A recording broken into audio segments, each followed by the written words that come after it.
అండి, అందరికీ welcome back to my channel.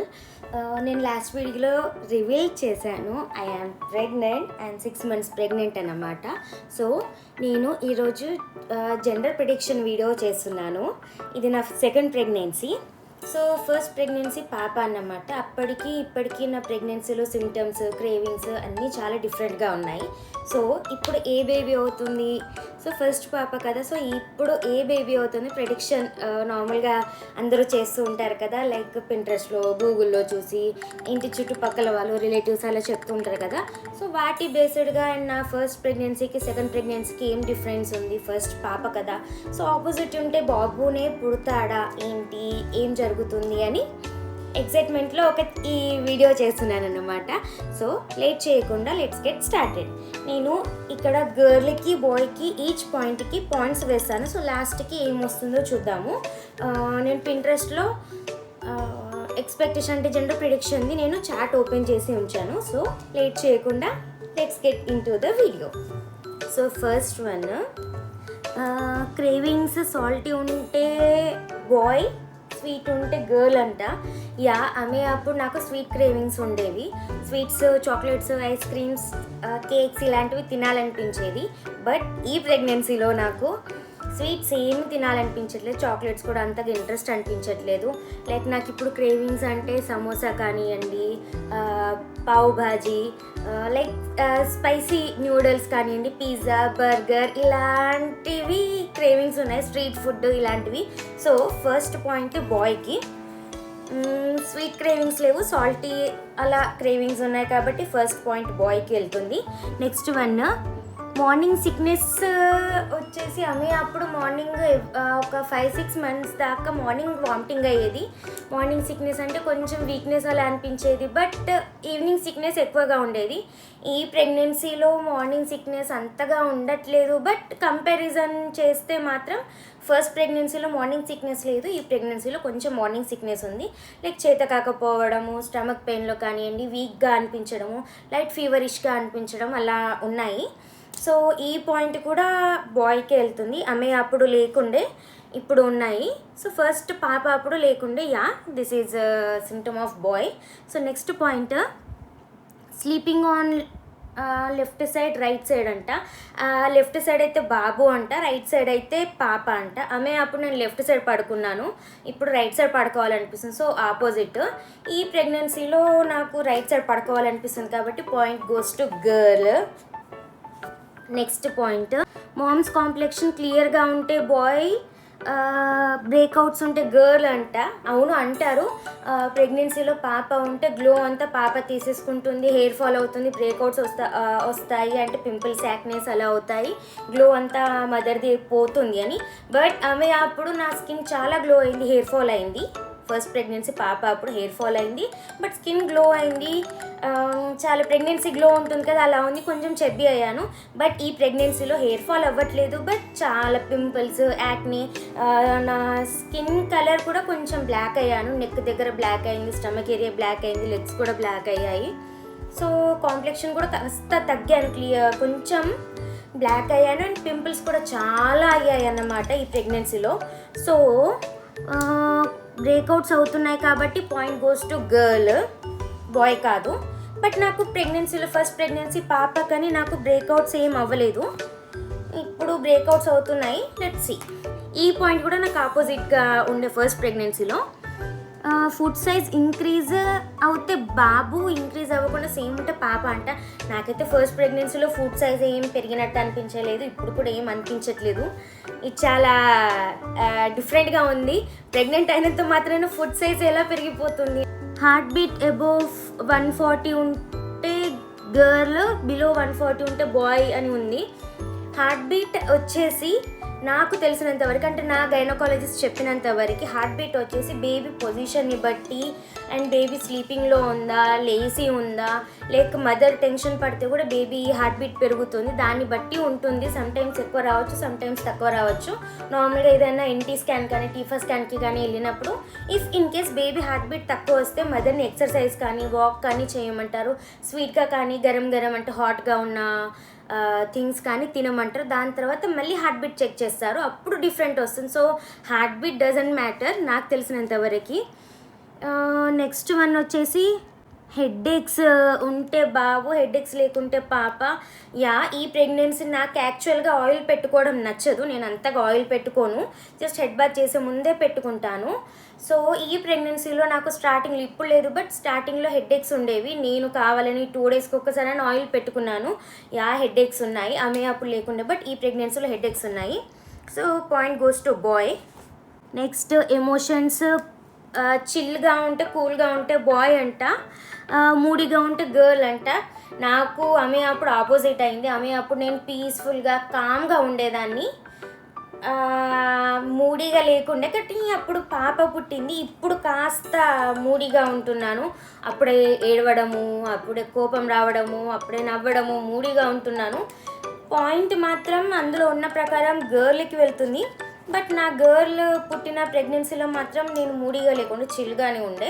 దీని ప్రకారం మాత్రం ఇప్పుడు గర్ల్కి వెళ్తుంది. నెక్స్ట్ వన్ క్యారింగ్ బేబీ లో, అంటే టమ్మీ కిందికి ఉంటే బాబు, పైకి ఉంటే పాపయ్య.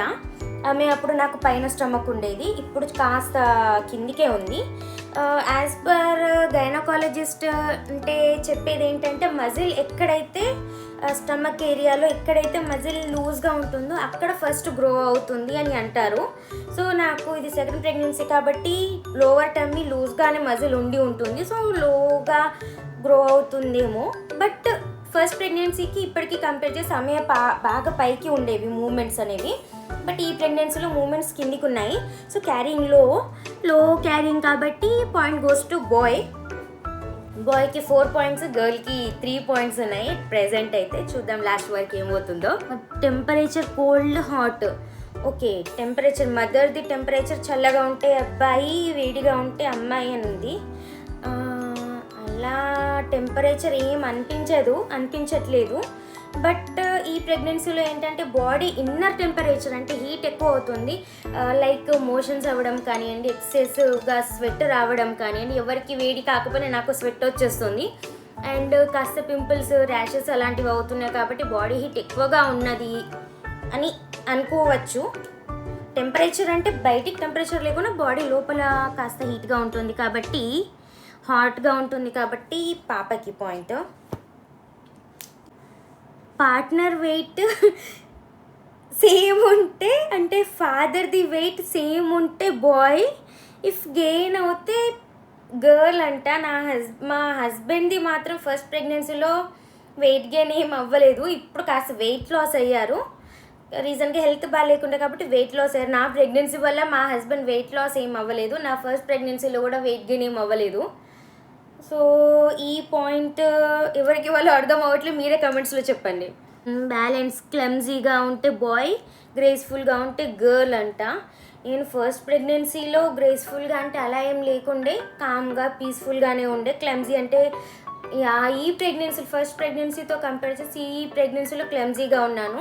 క్లమ్జీగా అంటే ఫర్ ఎగ్జాంపుల్ ఫ్రిడ్జ్ దగ్గరికి ఏదో కావాలని ఫ్రిడ్జ్ దగ్గరికి వెళ్ళి ఫ్రిడ్జ్ డోర్ ఓపెన్ చేశాక అసలు ఎందుకు వచ్చాను, ఫ్రిడ్జ్లో నుంచి ఏం కావాలని ఆలోచించడము, గ్యాస్ మీద ఏమైనా పెట్టి అంటే ఏమన్నా కుక్ చేసినాక గ్యాస్ ఆఫ్ చేశానో చేయలేదో అని డౌట్ రావడం, ఇలా కొంచెం క్లమ్జీగా ఉన్నాను. కబోర్డ్ దగ్గరికి వచ్చి కబోర్డ్ ఓపెన్ చేసి నేను ఎందుకు వచ్చాను అని ఆలోచించడం, చెప్పులు ఎక్కడైనా పెట్టేసి మర్చిపోవడం, మొబైల్ ఎక్కడో పెట్టేసి మర్చిపోవడం, లైక్ మొబైల్ని ఛార్జింగ్కి పెట్టి ఛార్జింగ్ బటన్ ఆన్ చెయ్యకపోవడం, ఇలా క్లమ్జీగా ఉన్నాను. ఫస్ట్ ప్రెగ్నెన్సీలో అలా ఏం లేకుండే, బట్ ఇప్పుడు ఉన్నాను. So point goes to boy. Skin texture dry ఉంటే బాయ్, సాఫ్ట్గా ఉంటే గర్ల్ అంటే. ఫస్ట్ ప్రెగ్నెన్సీలో షైనింగ్గా ఉండే స్కిన్, ఈ ప్రెగ్నెన్సీలో కాస్త డ్రైగానే ఉంది. సో ఈ పాయింట్ కూడా బాయ్కే వెళ్తుంది, బాయ్కి ఎక్కువ పాయింట్స్ వస్తున్నాయి. కోల్డ్ ఫీట్ ఉంటే బాబు, లేకపోతే పాప. అంటే కోల్డ్ ఫీట్ అలా ఏం అనిపించట్లేదు నాకు. ఆమె అప్పుడు కూడా ఏం అనిపించలేదు, ఇప్పుడు కూడా ఏం అనిపించట్లేదు కోల్డ్ ఫీట్ అని. బట్ కాళ్ళు తిమ్మిర్లు రావడం అలా ఉన్నాయి. సో కాస్త రెస్ట్లో ఉన్నాను, డాక్టర్ రెస్ట్ చెప్పింది. వాకింగ్ అలా ఏం చేయట్లేదు, ఎక్సర్సైజ్ చేయట్లేదు కాబట్టి కూడా ఫీట్కి బ్లడ్ సర్క్యులేషన్ అవ్వక కాస్త చల్లగా అలా అనిపించవచ్చు. సో సో అయినా కూడా పాయింట్ గోస్ టు బాయ్. చూద్దాం, రీజన్ ఉంది చల్లగా అనిపించడానికి, బట్ చల్లగా అనిపిస్తుంది కాబట్టి బాయ్కి పాయింట్. ఇఫ్ స్టమక్ షేప్ వచ్చేసి వాటర్ మిలన్ లాగా ఉంటే పాప అని, ఫుట్బాల్ లాగా ఉంటే బాబు అని అంటారు. నేను ఫస్ట్ ప్రెగ్నెన్సీలో ఇట్లా అన్నప్పుడు అదేంటి స్టమక్ షేప్ కూడా ఉంటుందా, ఫుట్బాల్ లాగా ఎలా షేప్ ఉంటుంది అనుకునేదాన్ని. బట్ ఫస్ట్ ప్రెగ్నెన్సీలో లైక్ లెఫ్ట్ టు రైట్ ఎంతైతే నా స్టమక్ ఏరియా ఉందో అది మొత్తం కూడా నాకు బంప్ వచ్చింది, అంటే ప్రెగ్నెన్సీ బంప్ వచ్చింది ముందుకి. బట్ ఈ ప్రెగ్నెన్సీలో సైడ్స్కి రాకుండా ఓన్లీ ఫ్రంట్లోనే బంప్ వస్తుంది, లైక్ ఫుట్బాల్ లాగా రౌండ్ షేప్లో ఉంది. ఈ పాయింట్ కూడా బాయ్కి వెళ్తుంది. నాకు ఫస్ట్ ప్రెగ్నెన్సీలో తెలియలేదు, బట్ సెకండ్ ప్రెగ్నెన్సీలో మాత్రం డిఫరెన్స్ ఉంది కాబట్టి అలా అనిపించింది. సో గర్ల్కి 1 2 3 4 పాయింట్స్, బాయ్కి 1 2 3 4 5 6 7 8 పాయింట్స్ వచ్చాయి. సో మీకు ఏమనిపిస్తుందో కమెంట్స్లో చెప్పండి. నా సిమ్టమ్స్కి, మీ ఎక్స్పీరియన్స్కి గర్ల్ పుడుతుందా బాయ్ పుడుతుందో మీకు ఏమనిపిస్తుందో కమెంట్స్లో చెప్పండి. ఇంకొక పాయింట్, లీనియా నయాగ్రా. సో ఇలా నోవెల్ దగ్గర లైన్ ఉంటే నోవెల్ దాకా లైన్ వస్తే గర్ల్, మొత్తం పై దాకా వస్తే బాయ్ అని అంటారు. నాకు ఆమె అప్పుడు పై దాకా వచ్చింది, ఈ ప్రెగ్నెన్సీలో అసలు లైనే రాలేదు. సో పాయింట్ ఎవరికి ఇవ్వాలో అర్థం అవ్వట్లేదు. పై దాకా వచ్చినప్పుడు బాయ్ అన్నారు, బట్ ఫస్ట్ ప్రెగ్నెన్సీలో పై దాకా లైన్ ఉండే గర్ల్ పుట్టింది. ఈ పాయింట్ కూడా నేను ఏం చెప్పలేకపోతున్నాను, అసలు లైనే రాలేదు ఈ ప్రెగ్నెన్సీలో. నాకు ఫస్ట్ ప్రెగ్నెన్సీలో గార్డెనింగ్ గురించి, పెట్స్ గురించి చాలా ఇంట్రెస్ట్ ఉండేది. బయటికి వెళ్ళడం కూడా పెద్దగా నచ్చకపోయేది. బట్ ఈ ప్రెగ్నెన్సీలో నాకు బయటికి వెళ్ళాలి అని అనిపిస్తుంది. అంటే నేను పెద్దగా అవుట్ గోయింగ్ కాదు, ఇంట్లోనే ఉంటాను. బట్ ఈ ప్రెగ్నెన్సీలో ఎప్పటికీ బయటికి వెళ్ళాలి అని అనిపిస్తుంది. అండ్ జియో పాలిటిక్స్ గురించి ఇంట్రెస్ట్గా ఉంటుంది. Thank you for watching till now. And subscribe చేయండి. నా ప్రెగ్నెన్సీ జర్నీ గురించి, నా first pregnancy journey and second pregnancy journey అంతా నేను వీడియోస్ చేద్దాము అనుకుంటున్నాను ఫర్ ఎ మెమొరీ. అండ్ నా నాలెడ్జ్ ప్రకారం ఫస్ట్ ట్రైమిస్టర్లో ఫుడ్ కానివ్వండి, వచ్చే ప్రాబ్లమ్స్ కానివ్వండి, ఎలాంటి ఫుడ్ తీసుకుంటే బేబీకి మంచిది, ఎలాంటి ఎక్సర్సైజెస్ చేయాలి, ఎలాంటి సిమ్టమ్స్ ఉంటే డాక్టర్ దగ్గరికి వెళ్ళాలి, హెల్తీ ప్రెగ్నెన్సీ కోసము మనం తీసుకోవాల్సిన ఫుడ్ ఏంటి, అలాంటి వీడియోస్ రాబోతున్నాయి. సో ఇలాంటి ఇన్ఫర్మేటివ్ వీడియోస్ కోసం మా ఛానల్ సబ్స్క్రైబ్ చేయండి. Stay tune. Thank you for watching. Do subscribe. Thank you for watching till now. And subscribe చేయండి. నా ప్రెగ్నెన్సీ జర్నీ గురించి, నా first pregnancy journey and second pregnancy journey అంతా నేను వీడియోస్ చేద్దాము అనుకుంటున్నాను ఫర్ ఎ మెమొరీ.